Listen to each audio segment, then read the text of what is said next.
ఇటు హిందూ దేవాలయాలకి సంబంధించి ఆమె చేసిన పోస్ట్ ఏదైతే ఉందో అది ఎంతవరకు మనం తీసుకోవచ్చు అన్న వివరాలు కరాటి కళ్యాణి గారితో మాట్లాడి తెలుసుకునే ప్రయత్నం అయితే చేద్దాం. నమస్తే కళ్యాణి గారు. నమస్తే అమ్మా. రైట్, అయితే శివాజీ గారు చేసిన వ్యాఖ్యలు ఏవైతే ఉన్నాయో నిన్న ఆయన బయటకు వచ్చి సారీ చెప్పడం జరిగింది. ముఖ్యంగా అనసూయ గారు నిన్న ఒక పోస్ట్, అంటే ఇవాళ పొద్దున్న నుంచి ఒక పోస్ట్ చేయడం జరుగుతోంది. దేవాలయాల్లోని విగ్రహాలు ఏ విధంగా అయితే ఉంటాయో మరి దాన్ని మీరు ఆడవాళ్ళని దేవతల్లా చూసుకొని దండం పెట్టుకొని వెళ్ళిపోతారు, అలాగే డ్రెస్అప్ బయట అయితే మాత్రం మీరు ఇలాంటి విమర్శలు చేస్తారు అని చెప్పి ఆవిడ మాట్లాడడం జరిగింది. దీన్ని మనం ఎలా చూడొచ్చు అంటారమ్మా? అనసూయ గారు వివాదాన్ని చిలికి గాలివాన చేస్తున్నట్టుగా అవసరం లేకుండా పెద్దగా చేస్తున్నారు ఆవిడ. యాక్చువల్ గా ఆ అమ్మాయి ఎవరిష్టం వాళ్ళది అని మన రాజ్యాంగంలో ఉంది అని, రాజ్యాంగం ఓన్లీ వాక్ స్వాతంత్రాన్ని ఇచ్చింది తప్ప విచ్చలవిడిగా బట్టలు వేసుకోండి ఎక్కడ స్వాతంత్రం ఇవ్వలేదు. ఇంకోటి ఏంటంటే అది ఎక్కడా లేదు, రాజ్యాంగంలో రాసేం లేదు ఎక్కడ. ఎవరిష్టం వాళ్ళది అని మాట్లాడుతున్న వాళ్ళకి నేను అడుగుతున్నాను. ఇంకొకటి ఏమిటంటే, అదే కాకుండా దేవాలయాల్లో బొమ్మల్ని చూపిస్తూ వాడు పోస్ట్ పెట్టారు. ఓకే, ఆ దేవాలయాల్లో బొమ్మల్ని చెక్కేటప్పుడు చీరలు చెక్కుతున్నారు. అలాగే అప్పట్లో మీరు చూస్తే పాత సినిమాల్లో మీకు ఎగ్జాంపుల్ చెప్పుకున్నా కూడా ఉల్లి పొర లాంటి చీరలు ఉండేవి, కానీ ఒంటికి నిండా బట్టలు ఉండేవి. అవును, కానీ ఒంటి మనిషి తాలూకా ఎలా ఉంది అంటే వాళ్ళ తాలూకా షేప్ అని మనం అనకూడదు, ఒక విధంగా చెప్పాలంటే ఆ సౌందర్యాన్ని వాళ్ళు వ్యక్తీకరించేటట్టుగా చిత్రీకరించేవారు కదా. ఇప్పుడు కూడా దేవాలయాల్లో బొమ్మల్లో ఇప్పుడు చీరలు ఉన్నాయనే చెప్తాను నేను కూడా. చీరలు ఉన్నాయి, ఆ శిల్పి ఆ ఉంపు సంపులు అలా చెక్కాడు ఆయన. పక్కాగా చీరలు ఉంటాయి, చీరలతోనే చెక్కుతారు, చీరలు లేకుండా ఏం చెక్కలేదు ఆయన. మీరు ఎలా దాన్ని అంటారు? చీరలు ఉన్నాయి అక్కడ, నేను డిబేట్ చేస్తా. చీర లేకుండా ఎట్లా ఉంటదండి? ఒక విగ్రహం చెక్కి శిల్పికి ఆ దృష్టికోణంలో ఇలా ఉండాలి. నాకు అజంతా శిల్పం ఎలా ఉంటుంది, ఎల్లోర శిల్పం ఎలా ఉంటుంది, ఆయనకు ఒకటి ఉంటుంది దృష్టికోణం. ఆ కోణంలో ఆయన చెక్కుతాడు. అలాంటప్పుడు చీరలు లేకుండా ఉంటే కుర్చీలు అవన్నీ ఎందుకు వచ్చాయి? ఆ కుర్చీలన్నీ అవే చీరలకి, అవన్నీ చీరలే. మనకు రాతి మీద కనిపించవు అంత క్లియర్ గా, కాకపోతే రాతి మీద చీర ఉంది అంటే చీరలు వస్తాయి, చాలా డీటెయిల్డ్ గా ఉన్నవి కూడా ఉన్నాయి. ఇంకొంతమంది మామూలుగా అండర్స్టూడ్ అనమాట కొన్ని, అంతే కదా. ఇది కూర్చుంది ఇక్కడ ఇట్లా ఏర్పడేటట్టుగా బుగ్గలు వచ్చాయి, అది బుట్ట చేతులు, ఇట్లాంటివన్నీ. అంతకుముందు మనం పాత బొమ్మలు చూస్తే కొన్ని గృహాల్లో వాటిలో ఉన్నవి ఫోన్ పట్టుకున్నట్టుగా ఉంటే కొంతమంది రౌండ్ అప్ చేసి ఇదిగోండి ఇప్పుడు సెల్ ఫోన్ ఇప్పుడు వాడుతున్నాం కానీ అప్పుడే పెట్టారు, దీని తాలూకు ఐడియా ఉంది, వాళ్ళకి ఐడియాలజీ ఉంది అని చూపిస్తున్నారు. అవును, సో మన సెల్ ఫోన్ ఎలా ఒప్పుకున్నాం, ఇప్పుడు చీరలు ఎట్లాగా ఒప్పుకోవాలి. కానీ అవును, అంటే ఈ వాదన ఓకే, ఆయన సారీ చెప్పారు, మనం ఒకవైపు తీసుకెళ్లాలి. కానీ ఇటు దేవుళ్ళని, దేవాలయాల మీద ఉన్న బొమ్మల్ని, వాటన్నిటిని కూడా ఇప్పుడు ఇందులోకి లాగడం అన్నది కరెక్టే అంటారా కళ్యాణి గారు? అమ్మా, ఇప్పుడు మూర్ఖుల మనస్సును రంజింప చేయలేము అనేది ఒక సామెత ఉంటది.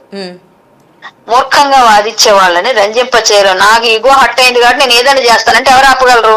అదే, నా ఈగో హట్ అయింది కాబట్టి నేను ఏదైనా చేస్తా, అందరూ నన్ను తిడుతున్నారు కాబట్టి నా ఈగో హట్ అయిందంటే ఎట్లా చెప్పగలరు? కాబట్టి ఎవరి ఆత్మ విమర్శ వాళ్ళు చేసుకోవాలి. ఇప్పుడు వాళ్ళ ఇంట్లో వాళ్ళకి నచ్చినట్టు వాళ్ళు ఉండొచ్చు, వాళ్ళకి నచ్చినట్టుగా వాళ్ళు ఎలా అయినా వాళ్ళ ప్రైవేట్ పార్టీస్ లో ఎక్కడైనా తిరగొచ్చు, లేకపోతే ఫ్యామిలీతో బయటకు అవుటింగ్కి వెళ్ళినప్పుడు ఏమైనా చేయొచ్చు.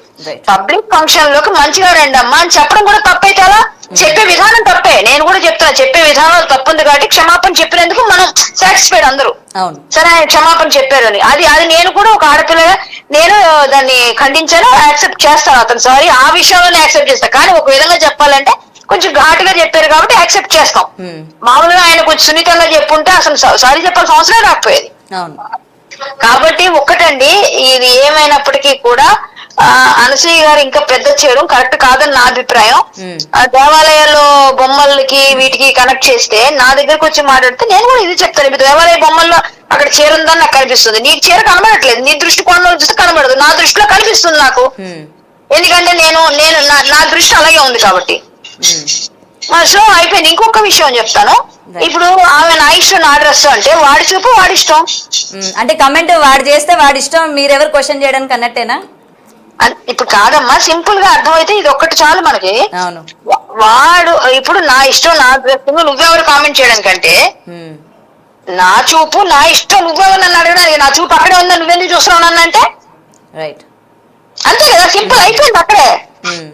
Parents matter. ఇప్పుడు ఆ అబ్బాయిలు మనం చూపిస్తే చూస్తున్నారు, మనం చూపించకుండా మనం ఉంటే వాళ్ళు చూడరు అనుకుందాం. పోనీ ఒకవేళ మనకు పరదయ్యి మనం చూపిస్తాం, మన ఇష్టం వచ్చినట్టు విచ్చలవిడిగా డ్రెస్ వేస్తాం, ఆ డ్రెస్ లో అన్ని బయట కనబడుతున్నా మనం ఏం చూడకూడదు అబ్బాయిలు అనుకున్నాం అనుకోండి, ఒళ్ళంతా కనబడినా కూడా చూడకూడదు అంటే నా ఇష్టం నా చూపు అంటే మరి అక్కడ ఇంక ఈ అమ్మాయి ఏం చెప్తుంది సమాధానం?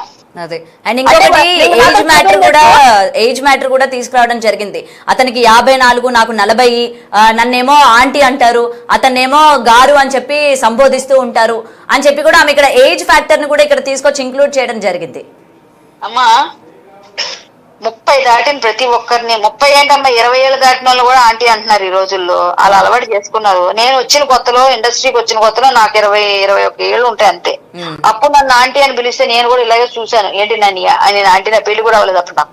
అంటే నేను ఆ టైంలో ఇక్కడ వచ్చిన నన్ను కూడా అట్లా పిలిచే, చిన్నపిల్లలు కాదు మళ్ళీ పెద్దోళ్ళు, మనకన్నా వాళ్ళు పెద్దగా ఉంటారు ఆంటీ.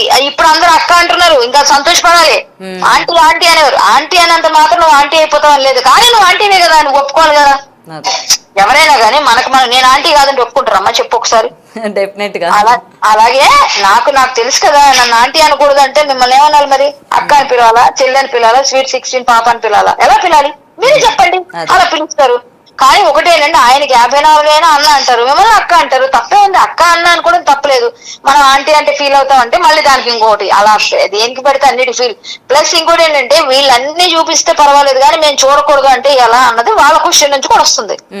అంటే నా భర్తకి లేనిది, లేకపోతే నా ఇంట్లో వాళ్ళు నాకు అభ్యంతరకరం చెప్పండి, మీరెవరు నాకు చెప్పడానికి, మీరెవరు నన్ను క్వశ్చన్ చేయడానికి, బట్టల గురించి చెప్పడానికి మీరెవరు అని చెప్పి వీళ్ళందరూ ఇవాళ బయటకు వచ్చి మాట్లాడుతూ ఉన్నారు. పాయల్ కావచ్చు, లేకపోతే చిన్మయ్ గారు, అనసూయ గారు, ఈవిడేంటంటే ఇంకొంచెం ఎక్స్టెండ్ అయ్యి దేవాలయాల గురించి కూడా మాట్లాడడం జరిగింది. అంటే మన ఇష్టం వచ్చినట్టు ఇండస్ట్రీలో ఉన్నాం కదా, మనకు నచ్చిన బట్టలు వేసుకోవచ్చు, మనకు నచ్చినట్టు చూపించవచ్చు, నచ్చినట్టు మనం తిరగొచ్చు, బట్ ఎవరైనా ఏమైనా అంటే మేము ఊరుకునేది లేదు అన్న ఈ ధోరణి ఏదైతే ఉందో ఇది కరెక్ట్ అంటారా అసలు? అంటే పెంపకం ఆలోచించాలి ఇంకా అక్కడ. ఎందుకంటే తల్లిదండ్రులు యాక్చువల్ గా ఏంటంటే తల్లిదండ్రులు వాళ్ళ పిల్లల్ని చిన్నప్పటి నుంచి వాళ్ళకి కట్టుబాట్లతోని మనకి ఇలా పెంచాలి అని తెలిస్తే, మన భారతదేశం గురించి ఔన్నత్యం గురించి చెప్పి పెంచుంటే ఖచ్చితంగా వాళ్ళు అలా తయారవ్వరండి. ఇప్పుడు మీరెవరు నాకు అనడానికంటే, ఇప్పుడు స్కూల్లో టీచర్ కొట్టినప్పుడు చిన్నప్పుడు మమ్మల్ని కొడితే మేమందరం భరించేవాళ్ళం, మండ చూపించేవాళ్ళం. అది ఆ మండ చూపించినందుకు అప్పుడు నొప్పి పెట్టినా గానీ ఇప్పుడు మా అందరికి ఒక విధంగా అది మంచిగా జరిగిందని ఫీల్ అవుతాం, ఎందుకంటే డిసిప్లిన్ వచ్చింది. ఇప్పుడు పిల్లలు కొట్టి చూడండి, తల్లిదండ్రులతో సహా అందరూ వెళ్ళిపోతారు, దండేస్తారు. నువ్వెవరిని అనుకోవడం కదా, మరి గురు బ్రహ్మ అని ఎందుకన్నావు అప్పుడు? అలాగే తల్లిదండ్రులు ముందు నుంచి ఇవన్నీ నేర్పాలిగా. గురువులు తల్లిదండ్రులు నేర్పే సంస్కారం నుంచే మనకు వస్తుంది. ఇప్పుడు పాష్ గా పెరిగాము, మేము ఇష్టం వచ్చినట్టుగా ఉంటాము, కాలేజ్ లెవెల్లో అలా ఇలా చేస్తాము, మా ఇష్టం. మీరెవరు అడగడానికంటే చదువులు ఎందుకు, తల్లిదండ్రులు ఎందుకు, ఇది వాళ్ళు ఫ్రీడమ్ పెట్టుకొని ఇష్టం వచ్చినట్టుగా చేస్తే భారతదేశం సంస్కృతి సంప్రదాయాలు ఇప్పటికే సగం మంట కలిసిపోయి ఇంకా మంట కలిసిపోతాయి. మనం పెంపకం నుంచి మొదలు పెడితే ఇలాంటి మాట్లాడరు. ఇప్పుడు వీళ్ళందరూ నా ఇష్టమని తిరిగే వాళ్ళందరికి కూడా రేపు పొద్దున వాళ్ళు బయటకు వెళ్ళేటప్పుడు ఎక్కడో ఒక దగ్గర చేదనుభవం ఎదురైనప్పుడు అయ్యో నాకు సపోర్ట్ ఎవరు రావట్లేదే అని అనడానికి ఈ మాటలని సరిపోగా ఆ రోజు ఎందుకు వస్తారు? ఏమో ఆ రోజు చెప్పిన విన్నావా నువ్వు అని అంటారు కదా. చేదనుభవం ఎదురవుతుంది అంటారా? ఎక్కడో దగ్గర ఎదురవుతుంది. ఎందుకంటే కన్ఫర్మ్ గా జనాలు అందరూ దృష్టిలో అందరూ మంచిగా ఉండరు, అలాగని చెప్పి అందరూ చెడ్డవాళ్ళు కాదు. మనకు ఇప్పుడు ఇంత గట్టిగా వాదించారు కాబట్టి కావాలని ఎక్కడైనా ఏదైనా చిన్న చేయాలని చేసినా కూడా ఎందుకని మీరు అలా మాట్లాడారు అందరికన్నా కూడా ఇప్పుడు రివర్స్ ఇప్పుడు ఏదో విధంగా చేయడానికి ఎదురైతే బాధే కదా అది ఆడపిల్లకి. సో అందుకని అంత పెద్దగా వెళ్లకుండా మాక్సిమం కట్ చేసుకొని అలా ఉంటే బెటర్ అని నా ఉద్దేశం. లేదు ఇంకా లాగుతాను ఇంకా చేస్తాను అది ఇది అంటే ఎవరిష్టం వాళ్ళకంటే ఇంకా మనం చెప్పడానికి మనకి ఎందుకంటే ఇంకా మనం కూడా కొంతకాలం చెప్పగా వినకపోతే చడంగా చూడాలంటారు, అంతే సింపుల్. రైట్ మా, థ్యాంక్ యూ అండి. రైట్. అయితే ఇప్పటికే ఈ వివాదం మనం చూస్తూ ఉన్నాము, చిలికి గాలివాన అయినట్టు ఆల్రెడీ సారీ అన్నది చెప్పారు కదా. మళ్ళీ ఇంకా ఎందుకు ఇప్పుడు ఏంటంటే అనసూయ గారు ఏదైతే బాధపడ్డారో అది అక్కడి వరకు అందరూ కూడా సమర్థించారు. ఎస్ ఓకే, మీరు మీ బట్టల గురించి అలాగే చేసిన భాష ఏదైతే యూజ్ చేసామో అది కరెక్ట్ కాదు కాబట్టి అని చెప్పి ఆయన సారీ చెప్పడం కూడా జరిగింది.